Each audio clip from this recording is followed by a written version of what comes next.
युग और मन्नत की कहानी एपिसोड 57। कुछ घंटे बाद सारे सीसीटीवी फुटेज शेरा और कुछ बॉडीगार्ड्स विला में एंटर हुए और उसके विला के जो बाहर सीसीटीवी कैमरा लगा है।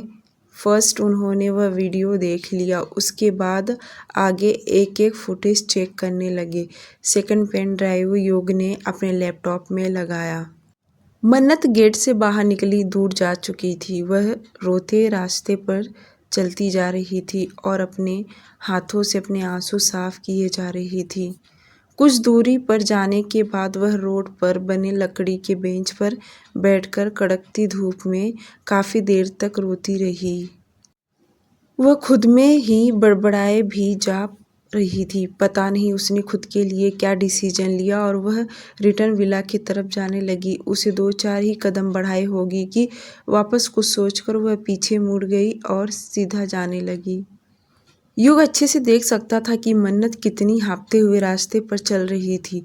उसके आंसू बंद होने के नाम ही नहीं ले रहे थे। यह सब देख युग का दिल दर्द से तड़पने लगा। उसके आगे का उसने रोड का फुटेज चेक करने लगा। मन्नत चलते चलते हाईवे पर चली जा रही थी। इतनी कड़क धूप में वह लगातार चलती ही जा रही थी। उसकी हालत देख युग को बहुत बुरा लग रहा था, क्योंकि यह जो कुछ हुआ है यह सब उसकी वजह से हुआ है। हाईवे पर इतनी गाड़ियां स्पीड में आ रही थी और मन्नत बिना रुके चलते जा रही थी। युग को अचानक से मन में घबराहट भी होने लगा कि ये पागल लड़की बेखबर ऐसी चलती जा रही है, अगर इसे कुछ हो गया तो। पर उसे डर भी लग रहा था कि वह कुछ करने के लिए तो यह कदम नहीं उठाया ना। कुछ देर तक वह फुटेज चेक करने के बाद मन्नत दूसरे रास्ते पर जाने लगी। वहां से वह वीडियो ख़त्म हो गया। युग ने फोर्थ पेन ड्राइव लगाया, जो कि मन्नत हाईवे रोड क्रॉस करके रेलवे स्टेशन की तरफ जा रही है। यह देख युग अपनी आंखें छोटी करके सोचने लगा, आखिर कहाँ जा रही है। मन्नत रेलवे स्टेशन के अंदर चली गई। यह पेन ड्राइव वहीं ख़त्म हो गया। अब युग ने रेलवे स्टेशन से पेन ड्राइव अंदर का लगाया। मन्नत के हाथ में देखा जाए तो इस वक्त कुछ भी नहीं था।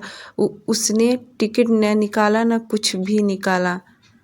लगभग स्टेशन पर मन्नत 2-3 घंटे के बीच में बैठी रही। वह रो भी नहीं रही थी, वह एकटक जमीन पर नजरें गड़ाए रही। न जाने उसके दिल और दिमाग में क्या चल रहा था, उसने अपने लिए क्या सोच लिया। युग उसके हर एक एक्सप्रेशन को देख रहा था। वह ऐसे देख रहा था आज वह मन्नत के लिए दर्द खुद महसूस कर रहा था। वह किसी को शब्दों में बयां नहीं कर सकता। वह उसके हर एक दर्द को खुद को जिम्मेदार समझने लगा कि यह दर्द सिर्फ उसने ही उसे दिया है। मन्नत अपने ही ख्यालों में बैठी थी कि तभी उसे रेलवे स्टेशन के अनाउंसमेंट सुनाई दिया। मुंबई से दिल्ली जाने वाली Lokmanya Tilak terminal Hazrat Nizamuddin express #2210 announcement होने लगा। प्लेटफॉर्म नंबर 2 पर मौजूद है और अपने निर्धारित समय 4:15 पर रवाना हो जाएगी। के नाम सुनते ही मन्नत आसपास देखने लगी। उसका इस तरह से चौंक के देखते हुए युग सोचने लगा कि आखिर मन्नत ने ऐसा क्या सुन लिया कि वह चौंकते हुए देखने लगी, क्योंकि इस फुटेज का ऑडियो नहीं था और रेलवे स्टेशन पर हजारों की तादाद में लोग खड़े थे, जो कि कुछ सुन पाना मुश्किल है। कुछ ही देर तक मन्नत ऐसी बैठी रही। बहुत कुछ सोचने के बाद वह उठ खड़ी हो गई और प्लेटफॉर्म नंबर 2 पर जाने लगी। वहां जाते ही उसने मुंबई से दिल्ली जाने के लिए ट्रेन पहले से खड़ी थी।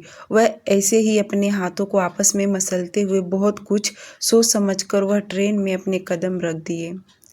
युग ने जो यह सब फुटेज पुलिस के आदमियों ने लेकर आए थे उनसे कहा, पता लगाओ मन्नत कौन सी ट्रेन में चढ़ी है, वह ट्रेन का मुझे डिटेल्स चाहिए। वह पुलिस वालों ने उस दिन का टाइम का रेलवे स्टेशन से इंफॉर्मेशन निकाला। पुलिस वालों के लिए तो यह बाएं हाथ का खेल था। उन्हें 20 मिनट में ही पता चल गया कि 4 दिन पहले मुंबई से दिल्ली के लिए कौन सी ट्रेन कितने बजे गई। उन्होंने तुरंत युग को बता दिया। अब जाकर युग को पता चला कि मन्नत दिल्ली वाली ट्रेन पकड़ी है। क्योंकि रेलवे स्टेशन पर इतनी भीड़ था कि ट्रेन के डिब्बे क्लियर दिखाई नहीं दे रहा था, ना ही नाम शो हो रहा था। बड़ी मुश्किल से वह मन्नत के बाल और कपड़े से पहचान पा रहा था। मन्नत के पास तो पैसे नहीं थे, उसने ना ही टिकट निकाले। वह जनरल डब्बे में चढ़ गई, जो कि पहले से ही घास भूसे की तरह लोग भरे हुए थे। मन्नत को बैठने के लिए ना कोई सीट मिला था और ना ही किसी ने उसे बैठने के लिए कहा। कुछ ही देर में ट्रेन हॉर्न देते हुए चालू हो गया और धीरे धीरे चलते चलते कब फास्ट में बदल गया समझ में ही नहीं आया। और जैसे ट्रेन स्टेशन से बाहर चला गया, वहीं युग उदास होकर अपने दोनों हाथों की उंगलियां अपने सिर पर रख रब करने लगा।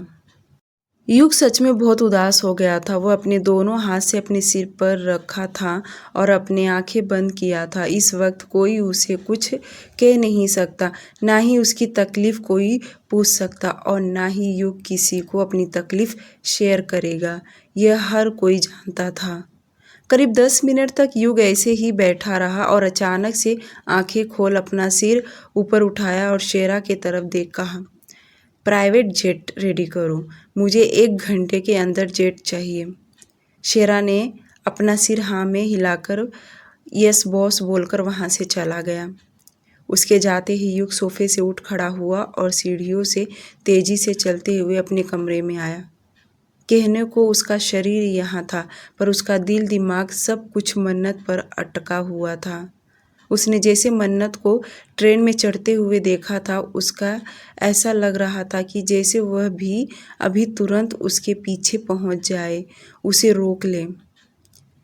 1 घंटे के अंदर ही शेरा ने जेट रेडी करवा दिया और युग अपने कमरे में से मन्नत का सेल फोन और जो उसने उसके लिए रिंग लाया था, वह हाथ में ले तेजी से सीढ़ियों से उतरते हुए नीचे आया। आज वह सुबह से 1 कप कॉफ़ी तक नहीं पिया था। उसे न आज भूख, ना प्यास, किसी भी चीज़ का एहसास नहीं हो रहा था। उसे तो सिर्फ और सिर्फ मन्नत से मिलना था। सब मिलाकर 1 बजे जेट उड़ान भर ली। युग जेट में बैठे मन्नत के सेल फोन चालू करके देखने लगा। उसने मोबाइल में पासवर्ड नहीं रखा था। पहले तो युग ने कॉल चेक किया, जिसमें मीरा जी के न जाने कितने कॉल, पीहू के कॉल, उसके पापा के 1-2 मिस कॉल, उसकी फ्रेंड नैना के कॉल, सब लिस्ट में रेड मार्क के दिख रहे थे। उसके बाद युग ने मन्नत के फ़ोटो गैलरी चेक करने लगा। मन्नत यह आईफोन जब से उसे युग ने दिया था, उसने न जाने कितनी फ़ोटो निकाले थे। उसके मोबाइल में उसके और काव्या के बहुत सारे फ़ोटो थे। मन्नत ने नहाने के बाद गीले बालों में अपने फ़ोटो निकाले थे। बेड पर बैठी आड़े टेढ़े उसने खुद के फ़ोटो निकाले थे। 1-2 फ़ोटो में उसने अपनी जीभ बाहर निकाली थी। ये सब देख युग के फेस पर अचानक से स्माइल आ गया और उसके मुंह से निकल गया, पागल लड़की। युग को एक बात से थोड़ी तसल्ली हो गया, क्योंकि सुबह से उसे भी बुरे बुरे ख्याल आने लगे थे कि मन्नत ने कुछ कर तो नहीं लिया ना, उसके साथ कुछ बुरा तो नहीं हो गया। पर युग को समझ गया कि वह अपनी नानी के घर ही गई है। पर अचानक से उसे ख्याल आने लगा कि उसने टिकट भी नहीं निकाले। वह ट्रेन में बैठ गई, ना उसके पास कोई फ़ोन है, ना उसके पास पैसे हैं। अगर वह अपनी नानी के घर गई ही है तो अब तक उसके नानी का कॉल मुझे आ जाता, या तो जो नर्स को नाना जी के केयर करने के लिए रखा है उसने भी कोई मुझे इन्फॉर्मेशन नहीं दिया। तो क्या मन्नत के साथ कुछ गलत हुआ है? क्या वह दिल्ली पहुंची भी या नहीं? ये सोच सोचकर युग को और भी घबराहट होने लगा। वह अपने ख्यालों को झटकते हुए खुद से कहा, नहीं, ऐसा नहीं हो सकता, वह सही सलामत है, मेरा दिल कहता है। युग को अब और भी बुरे बुरे ख्याल आ रहे थे। युग यह सब सोचना नहीं चाह रहा था, पर बार बार उसके मन में बहुत बुरे ख्याल आने चालू हो गए। फ्लाइट के जरिए दिल्ली से मुंबई पहुंचने में करीब 2 घंटे 15 मिनट का समय लगता है। जेट रेडी करने के बाद वहां पहले से ही लग्जरियस ब्लैक कलर की कार आकर रुक गई थी।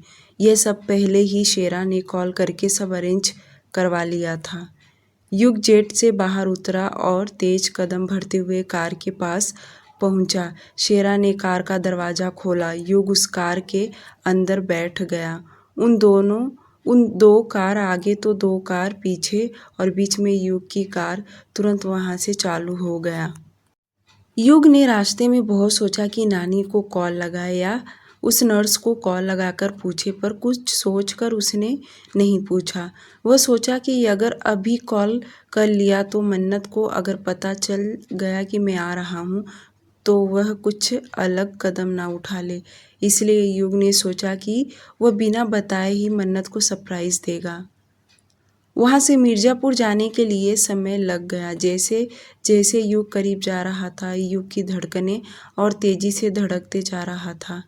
उसे अब और इंतज़ार नहीं हो पा रहा था कि कब वह पहुँचे और अपनी आँखों के सामने मन्नत को देख सुकून पाए, कब उसे अपनी बाहों में भर ले। यही सब उसके दिमाग में चल रहा था। करीब घंटे भर के अंदर वे लोग नानी के घर पहुंच गए। 5 कार लगातार नानी के घर के गेट के सामने खड़े हो गए। 3 कार तो बाहर खड़े थे, उसमें से 2 कार गेट के अंदर एंटर हुए।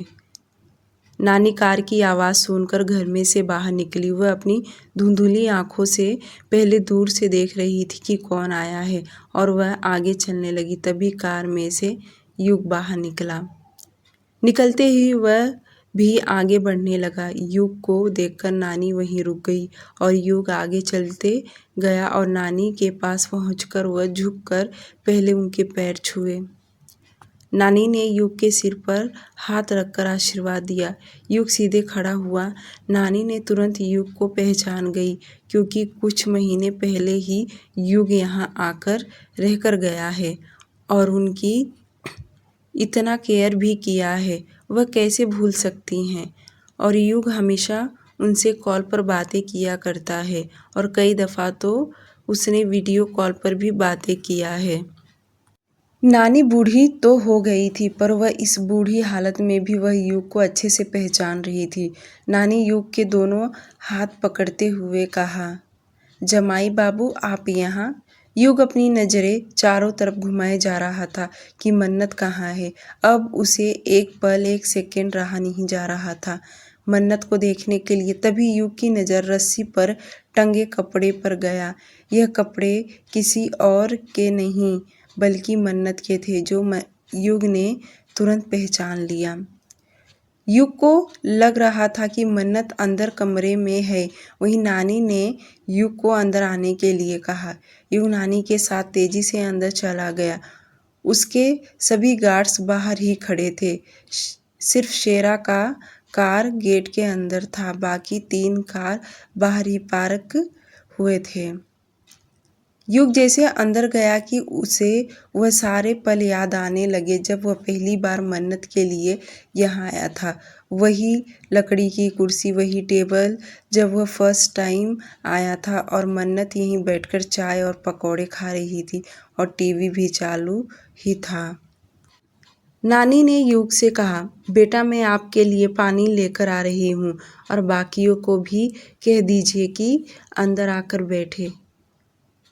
शेरा युग के पीछे पीछे अंदर आ गया था और युग ने शेरा को इशारा किया कि बाकी गार्ड्स को कहे कि वह होटल पे रहने के लिए चले जाए। नानी किचन की ओर जा रही थी कि युग उठ खड़ा हुआ और नानी से बोला, नानी नाना जी की तबीयत अब कैसी है और आपको इतना काम करने की ज़रूरत नहीं है। मन्नत को कह दीजिए वह पानी ला देगी। युग को सीधा सीधा मन्नत के बारे में पूछना था। उसकी आंखें तरस रही थी उसने देखने के लिए, पर उसने अपनी बातें घुमाकर पूछा। यह सुनकर नानी मुस्कुराते हुए कही, बेटा वह तो अभी अभी कुछ देर पहले ही दुकान पर गई खाने के सामान लाने के लिए। क्या है, हम लोग तो बुजुर्ग इंसान हैं, हमें तो दाल रोटी से पेट भर जाता है और मेरी बच्ची जब से यहाँ आई है तब से उसने कुछ भी ठीक से खाया नहीं है। युग नानी की बातें बड़े गौर से सुन रहा था। वह समझ गया कि मन्नत की परेशानी और उदासी कि वह यहाँ पर भी आकर वह बहुत उदास है, और होगी भी, क्यों नहीं, क्योंकि मैंने उसे बहुत बुरी तरह से ट्रीट किया है। युग अपने मन में सोच ही रहा था कि नानी ने वापस बोली, मेरे 1000 बार कहने पर वह आज बाहर गई। मैंने उससे कहा कि वह पास्ता लेकर आए और मैं उसके लिए बना दूंगी, उसे अच्छा लगेगा। अब आप शहरी हैं, चीज़ें अच्छी खाने की आदत है, तो मुझे लगा उसे यहाँ कुछ अच्छा नहीं लगता होगा। युग ने अपने चेहरे पर हल्की स्माइल रखते हुए नानी से कहा, ऐसी कोई बात नहीं है नानी, खाना तो खाना ही होता है, इसमें शहर और गांव का क्या। युग वापस अपने मन में सोचने लगा, बस कुछ देर और, जल्दी आ जाओ मन्नत। वह अपने मन में ही सोच रहा था कि नानी ने वापस कहा, जमाई बाबू, मुझे आपसे कुछ बात करनी है, पर अभी नहीं, बाद में। मुझे जानना है कि मेरी बच्ची इतनी उदास क्यों है। उसके चेहरे पर मैंने इस बार उदासी के सिवाय कुछ नहीं देखी, और जब वह आई थी तभी उसकी हालत बुरी थी। नानी की बातें सुनी युग को अंदर से शर्मिंदगी महसूस होने लगा। युग अपने दोनों हाथ जेब पॉकेट में डाले नजरें इधर उधर करते हुए कहा, नानी, मैं आपको सब बताने के लिए तैयार हूँ, बस एक बार मन्नत को आ लेने दीजिए। नानी इतना बोलकर किचन की ओर चली गई। उनके साथ शेरा भी किचन में चला गया, क्योंकि पानी की ट्रे वो खुद लेकर आएगा, नानी को तकलीफ ना हो। युग अपनी जगह से उठ खड़ा हुआ और नाना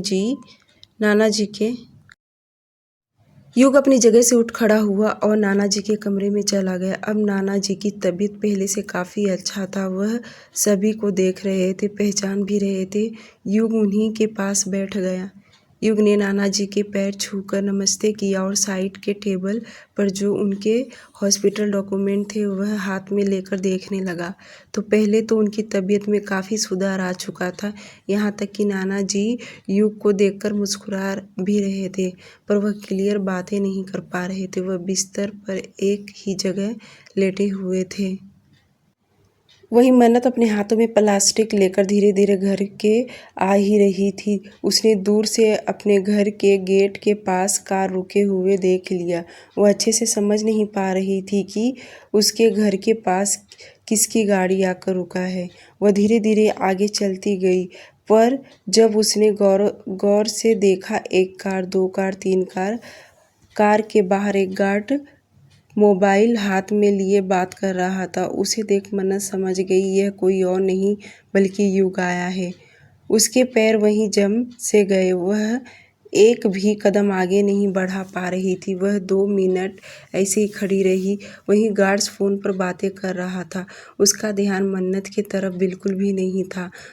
वह दूसरी तरफ देख रहा था। मन्नत के हाथ से प्लास्टिक बैग नीचे गिर गया और धीरे धीरे कदम पीछे भरने लगी और अचानक से पीछे मुड़ी। वह वहाँ से जाने लगी। वह पहले धीरे धीरे चल रही थी कि अचानक उसके कदम तेज भरते हुए वहाँ से भागने लगी। आखिर क्यों? मन्नत युग का सामना नहीं करना चाहती थी। वह अपने आप में बड़बड़ाई जा रही थी। अब क्यों आए हो आप यहाँ? चले जाओ, जाओ यहाँ से। मैं तुमसे बहुत दूर चली जाऊँगी, जहाँ तुम्हें मेरी परछाई भी नहीं दिखने को मिलेगा। शाम तो पहले से ही हो चुका था। अब धीरे धीरे अंधेरा छाने लगा। मन्नत बिना सोचे समझे चली जा रही थी। वह युग के सामना नहीं करना चाहती थी। उसे तो बस उसके दिल और दिमाग में युग का नफरत ही भरा चुका था। उसके दिमाग में युग का गुस्सा घर बना लिया था कि युग मुझे दिखेगा तो फिर नफरत करेगा। वही नानी का घर। काफ़ी देर हो गया। नानी हॉल में आई तो युग नहीं था, तो नानी नाना जी के कमरे में गई जहाँ युग बैठा था। युग को अब लगा कि मन्नत आ गई होगी। युग कुछ कहता कि उससे पहले नानी ने युग से कहा, बेटा चलो चाय पी लो। युग नानी के साथ हॉल में आया। नानी ने बातों ही बातों में कहा, मन्नत को तो काफ़ी देर हो गया, अभी तक तो आ जाना चाहिए, आखिर ये रह कहाँ गई। युग जो अभी तक बैठा था वह बोल पड़ा, नानी क्या दुकान यहाँ से ज़्यादा दूर है? ये सुन नानी ने कहा, इतना भी दूर नहीं है बेटा, अभी तक तो उसे आ जाना चाहिए था, पता नहीं कहाँ रह गई। लगता है सीमा और गौरी उसकी सहेलियाँ मिल गई होंगी, उन्हीं से बातें करने में बिजी हो। इतना बोल नानी युग को चाय देने लगी। युग का चाय पीने का जरा भी मन नहीं था, पर वह नानी को ना भी नहीं कह सकता। उसकी आंखें मेन दरवाजे की ओर ही था कि कब मन्नत आए। अब उसकी एक एक पल बीत नहीं रहा था, ऐसे लग रहा था कि घड़ी बंद हो जाए। 6:57 देखते देखते समय बीत गया। नानी ने परेशान होते हुए बोली, बेटा मैं देख कर आती हूँ सीमा के घर, कहीं मन्नत वहीं रुक कर बातें तो नहीं कर रही है। युग ने तुरंत कहा, जी नानी ज़रूर। आखिरकार युग भी तो यही चाहता था कि नानी जल्दी से जाकर देख कर आए। आखिर मन्नत कहाँ रह गई। नानी के जाते ही युग अपने मोबाइल में मन्नत की तस्वीर को वापस देखने लगा। 20 मिनट बाद नानी धीरे धीरे चलते हुए अपने घर आई। फिर बहुत उदास और परेशान थी और आते ही उन्होंने युग से कहा, बेटा वह तो उनके घर गई ही नहीं। मैं अभी सीमा और गौरी के घर पूछ कर आ रही हूँ। वे दोनों कह रही हैं कि मन्नत यहाँ आई नहीं, पर सामान मुझे अपने घर से थोड़ी दूरी पर मिला। युग ने झट से नानी के हाथ से वह प्लास्टिक बैग लिया और चेक किया तो उसके अंदर पास्ता, मैगी और भी कुछ कुछ चीज़ें खाने की थी। युग को समझने में देरी नहीं लगा कि मन्नत को समझ गया कि वह मैं यहाँ आया हूँ। उसे जिसका डर था आखिर वही हुआ। मन्नत उसे देख भाग रही है। युग ने नानी से कहा, नानी आप परेशान मत होइए, मैं देखता हूँ। युग जल्दी से हॉल में से बाहर आया, एकदम तेजी से गेट से बाहर आया और उसने ड्राइवर को कार का कैमरा चेक करने के लिए कहा। ड्राइवर ने तुरंत कार का कैमरा चेक किया। उस वीडियो में मन्नत साफ साफ दिखाई दे रही है। वह आ रही थी और अचानक से वह रुक गई और उसके हाथ में जो प्लास्टिक बैग था वह नीचे गिर गया और वह पीछे मुड़ के वहाँ से भागने लगी। ये देखते ही युग ने अपनी आंखें बंद कर लिया। वह 2 मिनट ऐसे ही अपनी आंखें बंद करके मन्नत के बारे में सोचने लगा। युग अपनी आंखें बंद किया ही मन में कहने लगा, बस करो अब, क्यों भाग रही हो तुम मुझसे। मैं इतना करीब था तुमसे और तुम मुझे देख कर भागने लगी। मत करो ऐसा प्लीज़ अब, और मैं तुम्हें वीडियो में नहीं देख सकता। मुझे तुम्हें अपनी आंखों के सामने देखना है तुम्हें। युग अचानक से अपनी आंखें खोल दिया और कार में से बाहर निकला। उसके गार्ड्स अभी तक गए नहीं थे क्योंकि नानी ने सबके लिए चाय बनाया था। युग ने शेरा से कहा, वह मुझे देखकर भाग रही है। उसने कार देखकर भागने लगी। वह यहाँ से कहीं दूर नहीं गई होगी। जितने गार्ड्स हैं उन्हें कह दो कि आसपास एरिया चेक करे। वह कहीं ज़्यादा दूर नहीं गई होगी। उनकी बातें नानी ने भी सुन लिया क्योंकि वह भी बाहर आ गई थी। नानी ने परेशान होते हुए कहा, बेटा क्या हुआ, मुझे अब चिंता हो रही है मेरी बच्ची की। नानी की परेशानी देख युग ने उन्हें सहानुभूति दिखाते हुए कहा, नानी परेशान होने की कोई ज़रूरत नहीं है। मन्नत कहीं दूर नहीं गई। वह मुझसे सिर्फ नाराज़ है, इसलिए वह मुझसे भाग रही है। बहुत जल्द मैं उसे आपके सामने लाकर खड़ा करूँगा। नानी ने ये सुन रोने लगी, रुआंसी आवाज़ में कहा, पर बेटा वह आपको देखकर क्यों भाग रही है। ऐसा आपने क्या कर दिया जो आपसे इतना दूर भाग रही है। नानी ने अपने आंसू पोंछे और आगे बोली, मेरी बेटी बहुत बहादुर है, वैसे ही मेरी पोती भी बहादुर है। मेरी बच्ची रिश्तों से हार नहीं मानती। अगर वह ऐसा कर रही हो तो ज़रूर वह टूट गई है, वह हार गई है, इसलिए वह भाग रही है। मुझे मेरी बच्ची चाहिए, अपनी बेटी को खो दी हूँ। मन्नत में मैं अपनी बेटी देखती हूँ। मेरी बेटी की यही एक निशानी है। नानी हाथ जोड़ते हुए युग से बोली, मुझे उसे ला कर दे दो। यानी ये बोलते वक्त और भी रोने लगी। ज़्यादा बुढ़ापा होने के नाते से नानी को ठीक से बोलना नहीं आ रहा था। युग ने नानी से कहा, नानी आपको मुझ पर भरोसा है ना। जितना आपको उसकी फ़िक्र है उससे कई ज़्यादा मुझे बहुत जल्द आपके सामने लाकर खड़ा करूँगा, तब तक आपके दहलीज पर कदम नहीं रखूँगा। इतना बोल युग अपने कार में जाकर बैठ गया और बाकी के गार्ड्स अपने अपने कार में जाकर बैठ गए। मन्नत का फ़ोटो शेरा ने सभी गार्ड्स को मोबाइल में शेयर कर दिया था और वह सभी अलग अलग डायरेक्शन में चले गए मन्नत को ढूंढने के लिए। अब पूरी तरह रात हो चुका था। जहाँ तक लाइट्स था वहाँ तक युग रोड पर देखे जा रहा था और जहाँ पर लाइट्स नहीं था तो कार की रोशनी से रोड पर वे लोग चेक कर रहे थे। जब तक दुकान चालू थी तब तक युग सभी को मन्नत का फ़ोटो दिखाकर पूछ रहा था और जहाँ दुकान बंद थी वहाँ अपने कार में बैठ आगे ड्राइवर को चलाने के लिए कह दिया। अब वह रात के लिए पागल होने जा रहा था। उसे समझ नहीं आ रहा कि वह किस तरीके से उसे ढूंढे। आखिर वह इतना जल्दी कहाँ जा सकती है। दिल्ली रात का समय। देखते देखते शाम से रात हो गया पर मन्नत का मिलने का कोई नामो निशान नहीं मिल रहा कि वह गई तो गई कहाँ। सभी गार्ड्स कॉन्फ्रेंस कॉल में एक दूसरे को लोकेशन शेयर करते जा रहे थे बट उन्हें मन्नत कहीं दिखाई नहीं दे रही। पूरी रात बीत गया, युग को मन्नत मिली नहीं।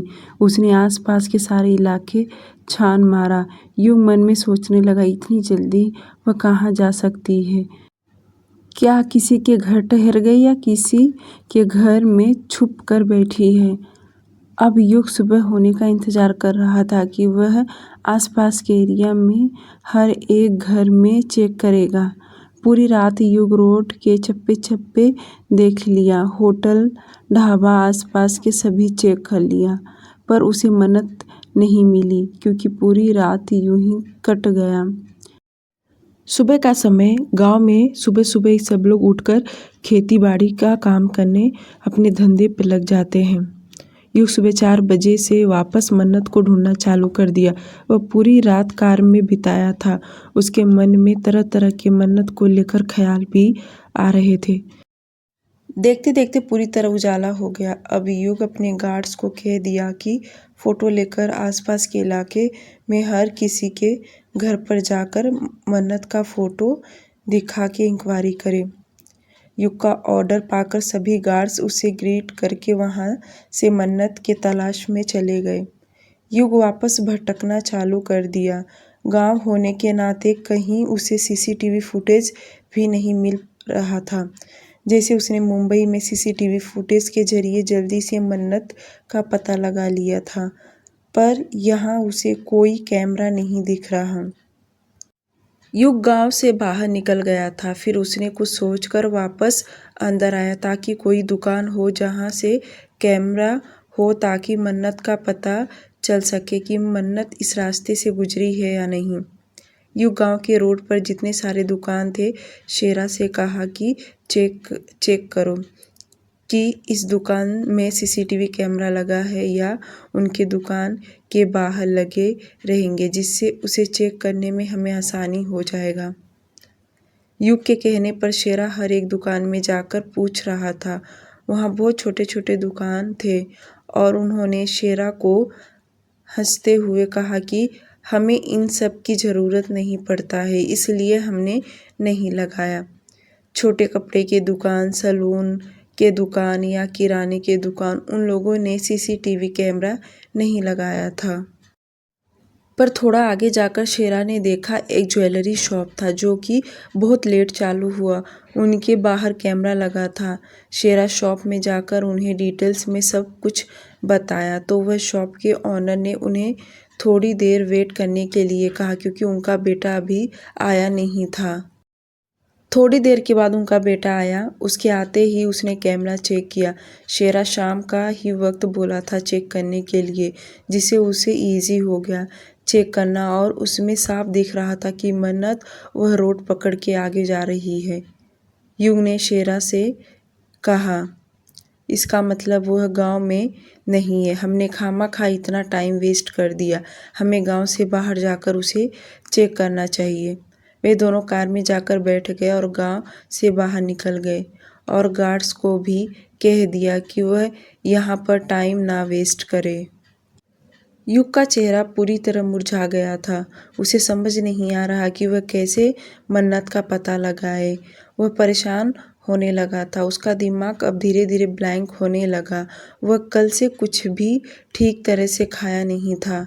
युग कार में बैठे अपने दोनों हाथों से अपने सिर के बाल में फंसाए आंखें बंद करके मन्नत के चेहरे को ध्यान में रख के सोचने लगा, बस एक बार तुम मिल जाओ, बस एक बार। उसके बाद तुम चाहकर भी एक पल के लिए मुझसे दूर नहीं जा पाओगी। मन्नत, बहुत भगा लिया तुमने मुझे, अब नहीं। अब तुम चाहोगी तो भी मुझसे दूर नहीं जा सकती, चाहकर भी नहीं। अब तुम्हें मैं एक पल के लिए भी कहीं नहीं जाने दे सकता। युग आंखें बंद करके सोच ही रहा था कि अचानक से उसने अपनी आंखें खोल दिया और कार के विंडो से बाहर देखने लगा। वह अपने दिल और दिमाग को समझा रहा क्योंकि वह अंदर से बहुत परेशान था। वह अपने आप को तसल्ली सिर्फ दे रहा था। पूरा दिन बीत गया पर उसे मन्नत कहीं नहीं मिली। अब युग बेचैन होने लगा था। उसके माथे की लकीरें साफ साफ दिखाई दे रहा था कि वह कितना परेशान हो रहा है। उनकी कार एक रोड के सुनसान जगह पर खड़ी थी। युग कार से बाहर निकलकर कार के बोनट के सहारे खड़ा हो कर अपने 2 उंगलियों से माथे पर रब किए जा रहा था। उसका दिमाग कुछ इस वक्त काम नहीं कर रहा। उसने सुबह से पानी के सिवाय कुछ भी मुंह में नहीं डाला था। कल आने के टाइम नानी ने उसे जो चाय पिलाया था सिर्फ उसने वही 1 कप चाय पिया था। युग परेशान हताश होकर खड़ा था। वहीं दूर शेरा दूसरे गार्ड्स से कॉल पर बातें कर रहा था। तभी एक छोटी बच्ची शेरा के पास आकर उसका पैंट पकड़ के पैसे मांगना चालू कर दी। शेरा कॉल पर बातें कर रहा था इसलिए उसने ज़्यादा ध्यान नहीं दिया, पर वह जैसे अपना मोबाइल बंद किया और उस बच्ची के तरफ देखा तो अपने जेब में हाथ डाल 50 रुपए की नोट निकाल कर उस बच्ची को दे दिया। वह इतनी खुश हो गई कि शेरा के पैर छूकर वहाँ से जल्दी से भागने लगी। वह बच्ची जिस तरह जा रही थी थोड़ी सी दूरी पर एक कंस्ट्रक्शन साइट चालू था। वहाँ जो काम कर रहे थे वह सब वर्कर लोहे के शेड के घर बनाकर रह रहे थे। ज़्यादा तो नहीं थे, सब मिलाकर 18-20 झोपड़ी टाइप घर थे।